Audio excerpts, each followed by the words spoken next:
Habría que volver a considerar,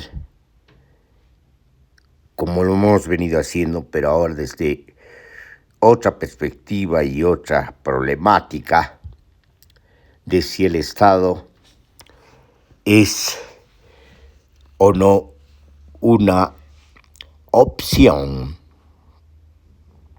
mejor dicho, una buena opción para encaminar a las sociedades humanas. Si revisamos la historia del Estado o la genealogía del Estado, inclusive desde el punto de vista del saber, la arqueología del concepto Estado, vamos a darnos cuenta que tenemos una historia de violencias desatadas por el Estado, siendo el Estado mismo la cristalización de una violencia inicial, de una guerra inicial que impone la emergencia del Estado. Las más crueles guerras se han desatado entre los estados, desde la antigüedad hasta la modernidad. Mucho más claro esto por su evidente y demoledora manifestación en los casos de la Primera y la Segunda Guerra Mundial. Ni qué decir de las guerras entre estados en la periferia del sistema mundo capitalista. Entre ellos, la guerra larga, prolongada, intermitente y ahora más bien continua, palestino-israelí. Dicho desde una perspectiva panorámica, en las sociedades antiguas, de una manera resumida podemos decir que las guerras estaban íntimamente vinculadas con la expansión de los imperios antiguos, estos estados descomunales, alrededor de la encarnación simbólica del déspota, terminaban convirtiéndose en fabulosas extensiones, expansiones y maquinarias, no solamente bélicas, sino administrativas, en sociedades que terminaron siendo multiculturales y multinacionales, administradas por el imperio. Claro que en la antigüedad se dan otras guerras. Por ejemplo, podemos hablar de las guerras de las cruzadas, que son guerras religiosas. Las guerras, en este caso, adquieren otra característica. Desde la perspectiva de las dos religiones enfrentadas, se trata de guerra santa. Sin embargo, no hay que olvidar que estas guerras religiosas están íntimamente vinculadas y monitoreadas por estados monárquicos, pero también y sobre todo por el Vaticano, que si bien fue heredero ya minúsculo del Imperio Romano, el Papa es el César convertido en el representante de Dios en la tierra, pero se puede considerar también, a pesar de su pequeñez geográfica, como un imperio de las almas cristianas. El Papa, el Vaticano, el gran legitimador de las monarquías y de los reyes europeos, está íntimamente involucrado en la guerra de las cruzadas. Es en la historia moderna cuando podemos decir que la guerra se convierte en proliferante tanto en el centro del sistema mundo capitalista como en la periferia o las periferias del sistema mundo capitalista. Aparecen como guerras coloniales, de colonización y de conquista, y después con el transcurso del tiempo y con las transformaciones de la estructura misma y composición del capitalismo, se transforman en guerras imperialistas cuando el capital financiero se articula y se integra con el Estado. Este es el concepto de imperialismo del marxismo austriaco. Esta articulación e integración y entrelazamiento entre Estado y capital financiero, dando lugar a las geopolíticas imperialistas. Podemos considerar que la Primera y la Segunda Guerra Mundial debilitan a los imperialismos en el contexto de la transferencia del ciclo largo del capitalismo bajo hegemonía británica al ciclo largo ahora vigente de hegemonía norteamericana, estadounidense. Cuando los imperialismos se hunden, dando lugar a un nuevo orden mundial regido por dos superpotencias, una la superpotencia estadounidense norteamericana y la otra la hiperpotencia de la llamada Unión de Repúblicas Socialistas Soviéticas. En el contexto de luchas por liberación nacional, los repartos geográficos, geopolíticos imperialistas también se diseminan.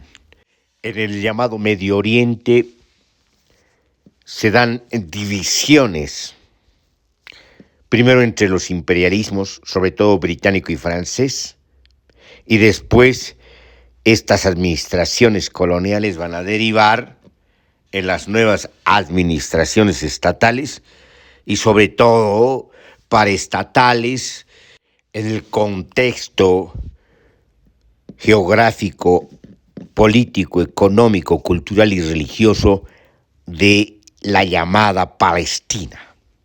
Se puede decir que la problemática palestina y la problemática judía en Palestina ya data desde el siglo XIX, sin contar todavía con la memoria larga, una memoria larga que tiene su huella geográfica y su registro geográfico en Palestina y en el Medio Oriente, a la cual nos vamos a referir después.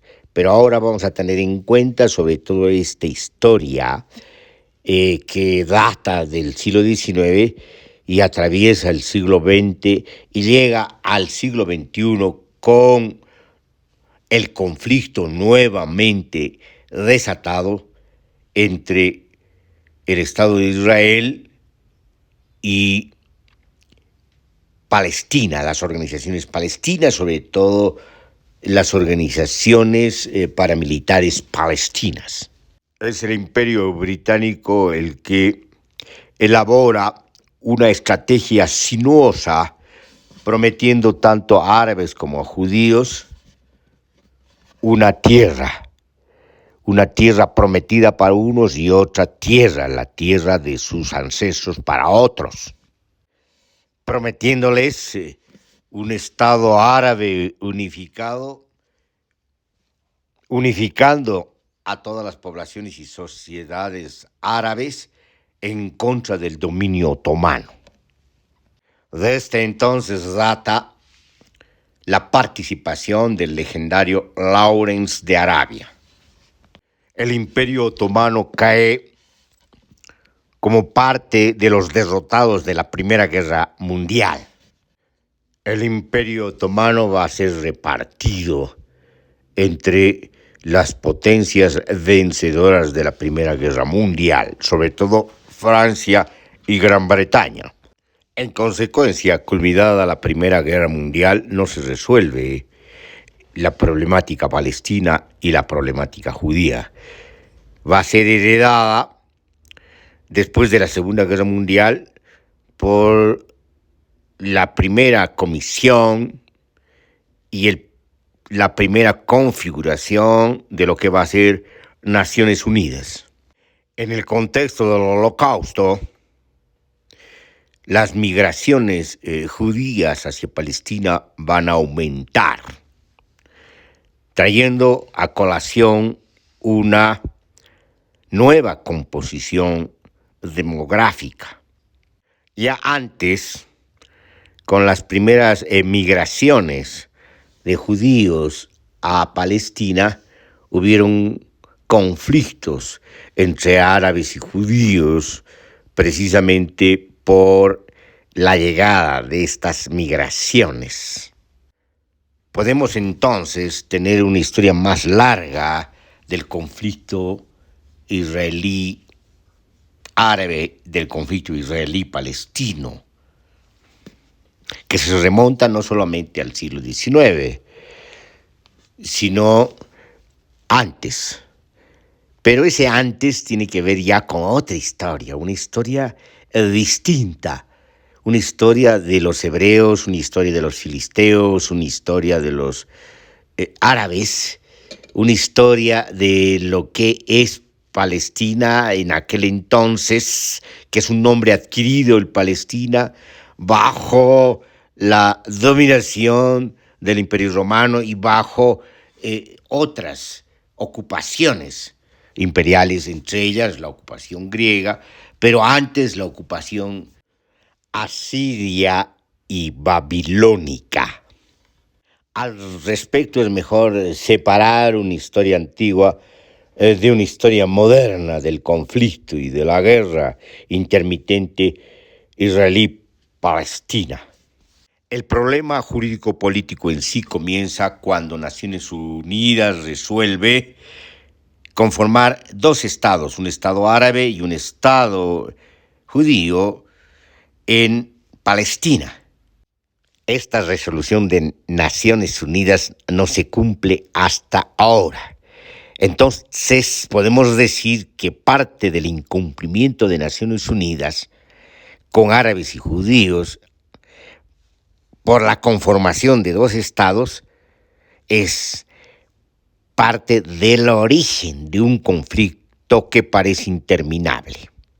Recapitulando anotaciones, podemos decir que también parte del conflicto como un antecedente a la resolución incumplida de Naciones Unidas es la ocupación y el reparto del Medio Oriente entre las potencias imperialistas. Siguiendo la recapitulación hacia atrás en nuestra reflexión, esta vez teórica, podemos decir que parte del conflicto es precisamente la emergencia de estas monstruosidades fabulosas institucionales que en un momento determinado son también religiosas, además de administrativas, que son los estados, tanto en sus formaciones antiguas como en sus formaciones y conformaciones modernas. En consecuencia, estamos asistiendo al caldo de cultivo de conflictos y de guerras en el Medio Oriente. A esto hay que añadir lo que siempre se dice, lo que por lo menos desde la perspectiva economicista se dice, que las guerras en el Medio Oriente, las guerras en la historia moderna, tienen que ver con las guerras por el petróleo, por las reservas del petróleo y el control de estas reservas. Sin embargo, tenemos que anotar que ningún conflicto, ninguna guerra, ninguna problemática se restringe a una variable o a un grupo muy pequeño y limitado de variables. Responden en todo caso a las dinámicas de la complejidad, que es sinónimo de realidad. Entonces necesitamos entender de qué manera los distintos campos o los distintos planos de intensidad se articulan, se entrelazan, conformando entrelazamientos e intersecciones intensas que definen los perfiles y la composición del conflicto y de la guerra. Aunque hay escaramuzas y combates anteriores, inclusive algunas que pueden más o menos perfilarse como guerra o batallas, se puede decir que la primera guerra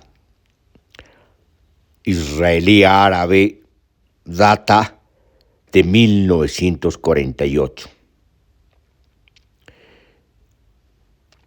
Al día siguiente del 15 de mayo de 1948, cuando las tropas británicas abandonan su antiguo mandato en Palestina,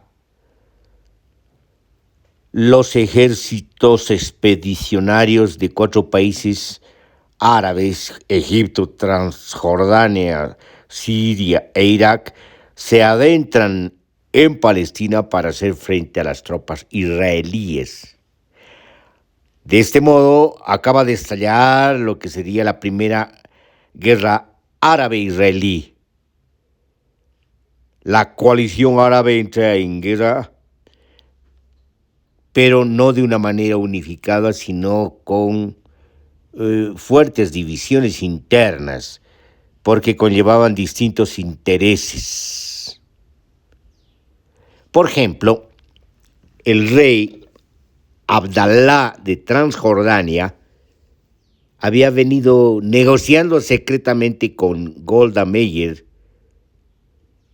un tratado sobre no agresión y reconocimiento del Estado de Israel por parte de Transjordania, a cambio de la cesión de una zona, la zona de Cisjordania. Ante esta situación, Siria, Egipto y Arabia Saudita se propusieron bloquear las ansias de expansión de Transjordania. En julio de 1948, en la llamada Operación Dani, las tropas israelíes tomaron las ciudades de Lod y Ramla, expulsando más o menos entre 50.000 y 70.000 palestinos.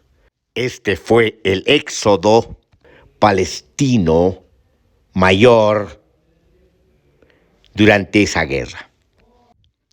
La guerra árabe-israelí concluiría en 1949 con la firma del armisticio árabe-israelí. Esta guerra la gana Israel, dando lugar al asentamiento definitivo del Estado de Israel.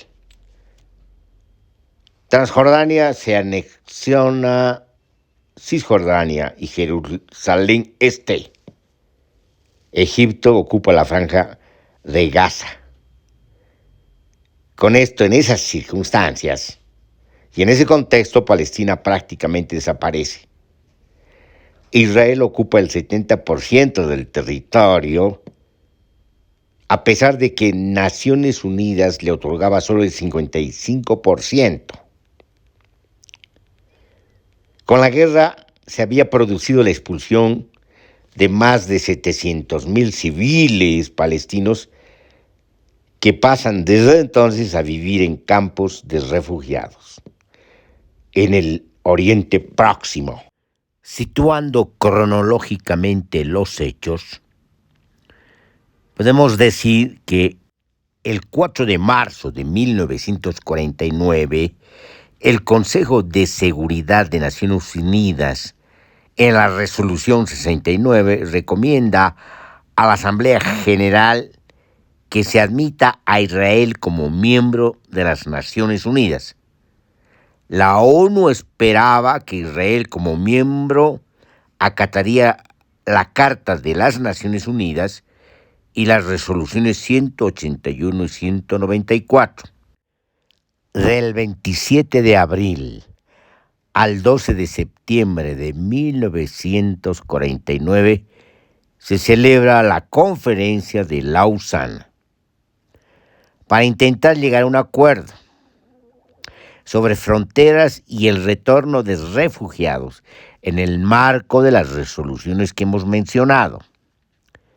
El 11 de mayo, la Asamblea General acepta a Israel como miembro de las Naciones Unidas en su resolución 273. El 12 de mayo, Israel firma el protocolo de Lausana. El Estado árabe palestino, previsto en la resolución 181 de la Asamblea General de las Naciones Unidas, no llegaría nunca a materializarse.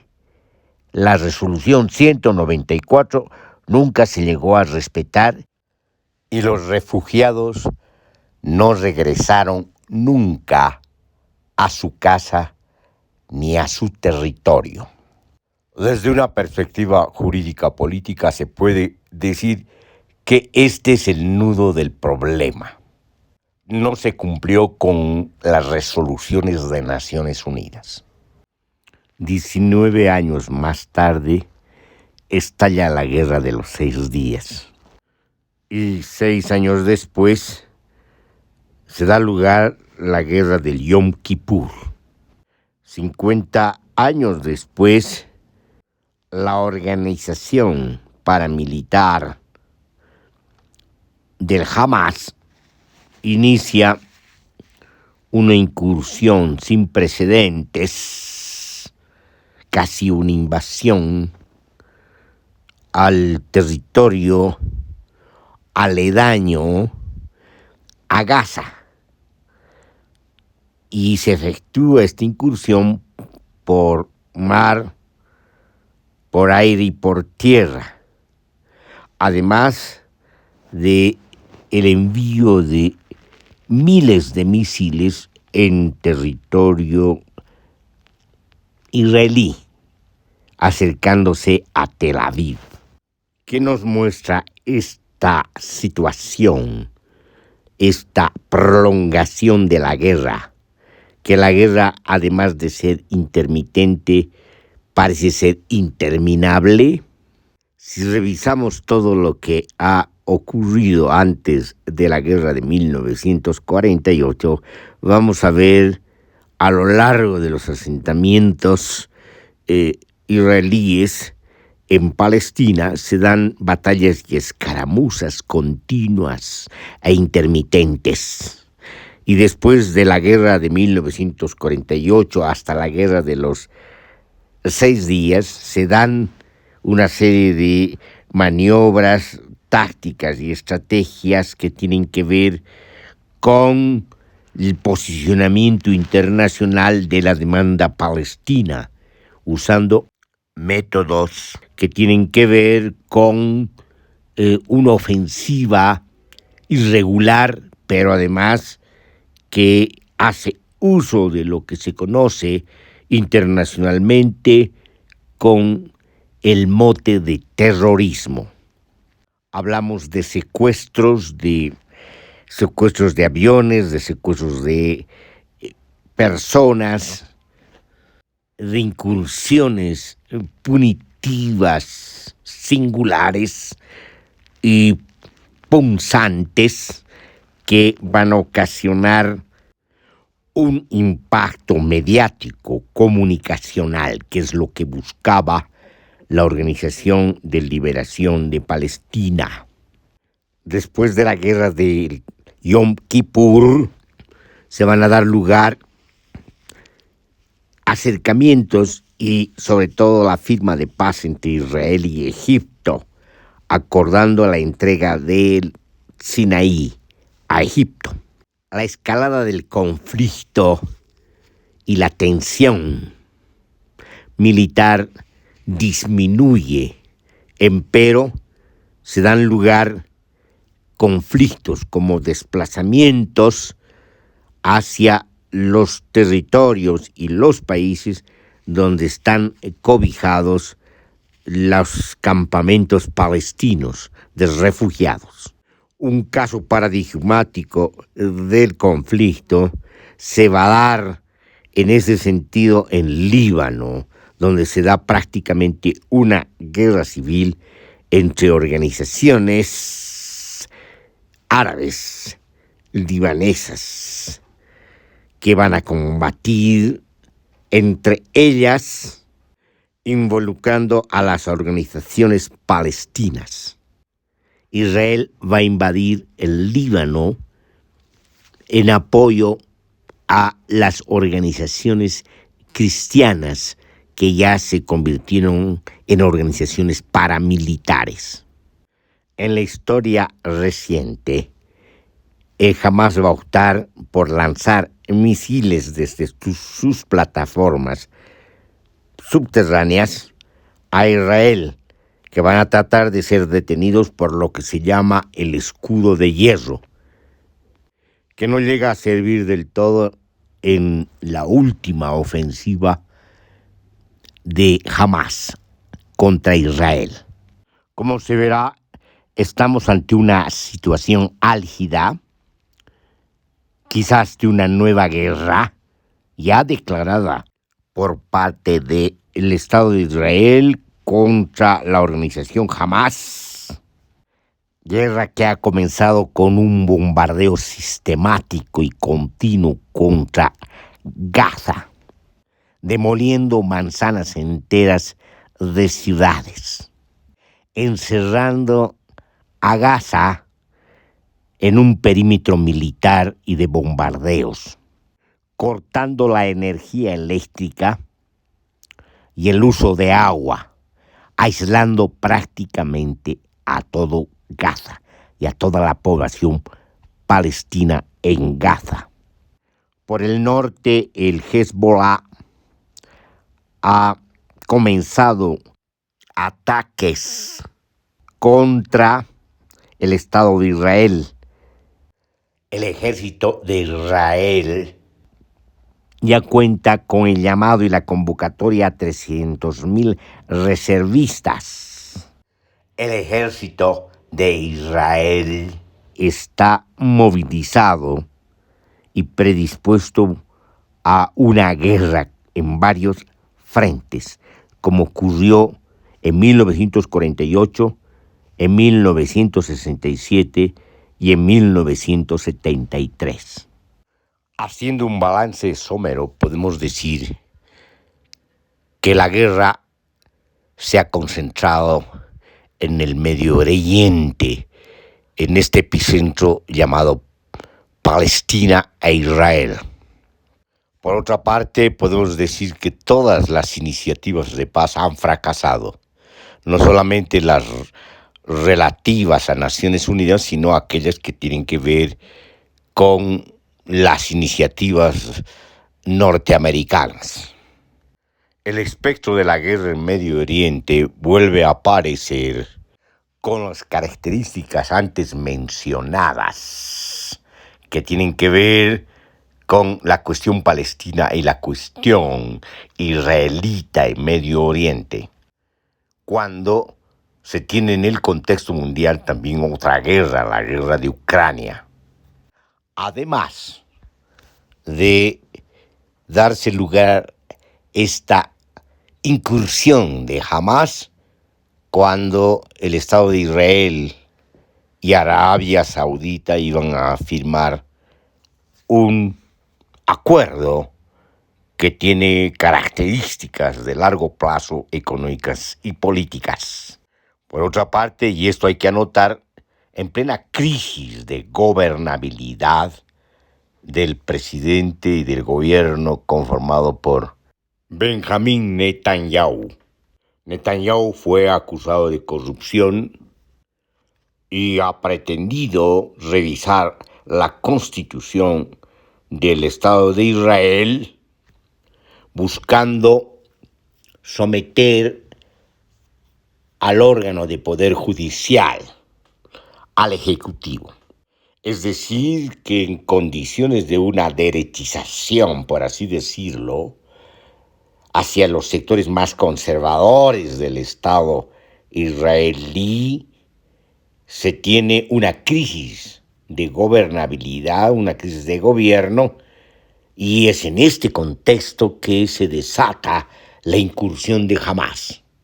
En una coyuntura donde los servicios secretos de Israel, concretamente el Mossad, no ha podido prever esta incursión, lo que parece muy curioso. A partir de este recuento pretendemos ver en este conflicto, en la perduración de este conflicto, en la intermitente guerra de Medio Oriente y en el epicentro de Palestina y del Estado de Israel, las señales, las marcas, las hendiduras de la crisis del orden mundial de las dominaciones, la crisis de la civilización moderna y la crisis del sistema mundo capitalista. Desde esa perspectiva, vislumbrar en la pluralidad de la oscuridad o escondida en la oscuridad la composición de esta complejidad que sostiene esta intermitente guerra, este permanente conflicto y la crisis con sus manifestaciones singulares del sistema mundo capitalista. No hay que olvidar que en el contexto espacio-temporal de este recuento se dan las dos guerras del Golfo y además se da la destrucción de Libia, así como la destrucción de Siria. Y como consecuencia de las dos guerras del Golfo, la destrucción de Irak. Este panorama calamitoso cuenta con las incursiones del ISIS, del Estado Islámico, que llega a controlar amplios territorios y llega a conformar un califato. Todo esto con ayuda del Estado turco, por donde se dan y se entregan las armas de contrabando al Estado Islámico. Armas que vienen de Libia, aprovechando el arsenal del ejército destruido de Libia. El ISIS, como los talibanes, son un constructo de los servicios secretos de la OTAN y de la CIA en una elaborada estrategia conspirativa, rebuscada y sinuosa. Los factores intervinientes en el conflicto y en la guerra persisten y convulsionan localmente, regionalmente y mundialmente. Jurídica y políticamente, el no cumplimiento, el incumplimiento de las resoluciones de Naciones Unidas es un factor persistente y alimenta el conflicto como gasolina echada al fuego. En pocas palabras, esto quiere decir que avanzar es cumplir con las resoluciones de Naciones Unidas. Esto es conformar dos estados, el Estado de Israel y el Estado de Palestina. Histórica y políticamente, asistimos a las reminiscencias y a las repercusiones de las dominaciones imperialistas durante el siglo XIX y el siglo XX.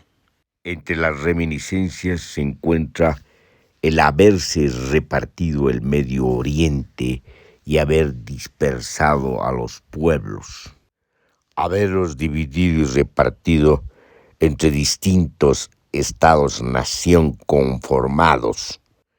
Este es el caso del pueblo kurdo, que ha sido dividido y repartido en 4 estados: el Estado turco, el Estado de Irak, el Estado de Irán y el Estado de Siria.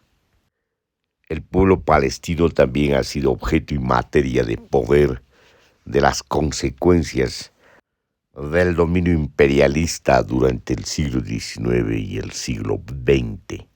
Si hacemos un repaso en la historia del mundo, esa mal llamada historia universal que contiene múltiples historias, múltiples narrativas y múltiples memorias, podemos ampliar extensamente la lista. Estamos asistiendo hoy, en el presente, a las consecuencias de la historia de las dominaciones coloniales e imperialistas. Sin embargo, nadie se hace cargo de estas consecuencias.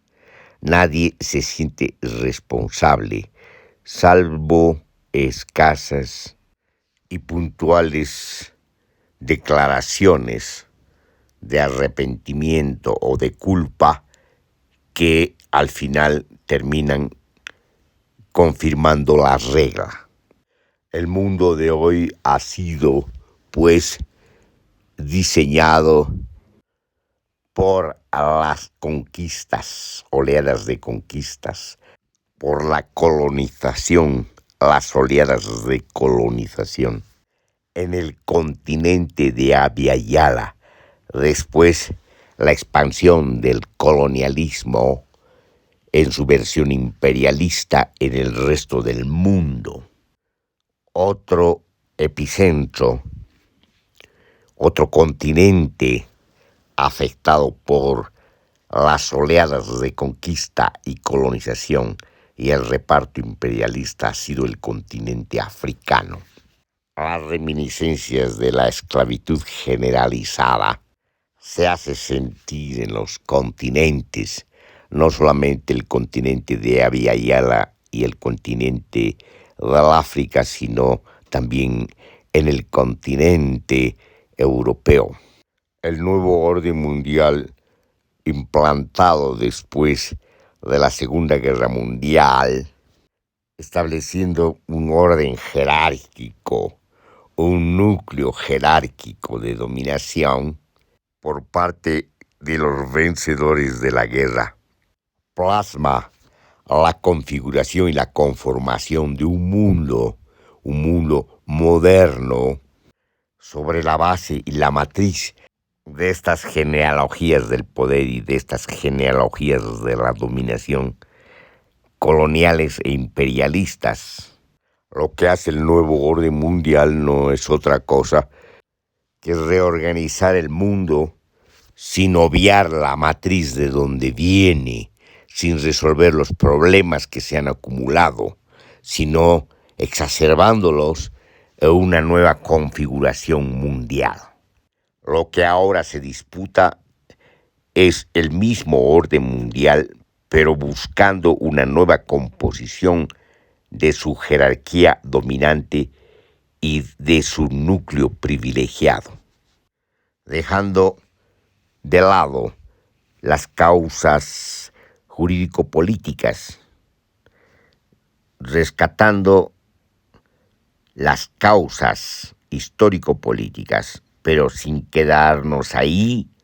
Vemos que la guerra y el conflicto van a persistir en su proliferación y sus figuras de exacerbada violencia, mientras no se resuelvan todos estos problemas pendientes, mientras no se cambie la matriz colonial imperialista de las dominaciones que sostiene al actual orden mundial.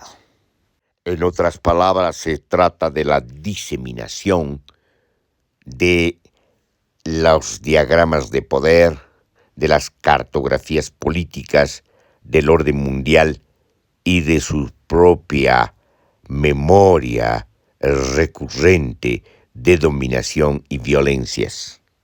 Yendo más a fondo, se trata de desmantelar, diseminar un mapa, una estructura y una arquitectura inaugural de la civilización y de la genealogía de las civilizaciones, que es el Estado, tanto en su versión antigua como en su versión moderna y renovada. Respondiendo a lo que dijimos a un principio, no es pues una opción, ni siquiera una opción, persistir en el equívoco de organizar la sociedad en base a ese núcleo perverso que emerge de la guerra inicial, de la fuerza inicial de las dominaciones, y conforma un monopolio inicial e inaugural de las violencias administradas con pretensiones de legitimidad, inclusive con pretensiones religiosas de divinidad. Otra causa subyacente, perdurable y que se remonta también al origen de las civilizaciones es la permanente guerra contra las mujeres iniciada por las distintas formas de fraternidades masculinas. Las distintas civilizaciones han tenido sus distintas formas y peculiaridades propias de estas dominaciones de las fraternidades masculinas, de este patriarcalismo polimorfo.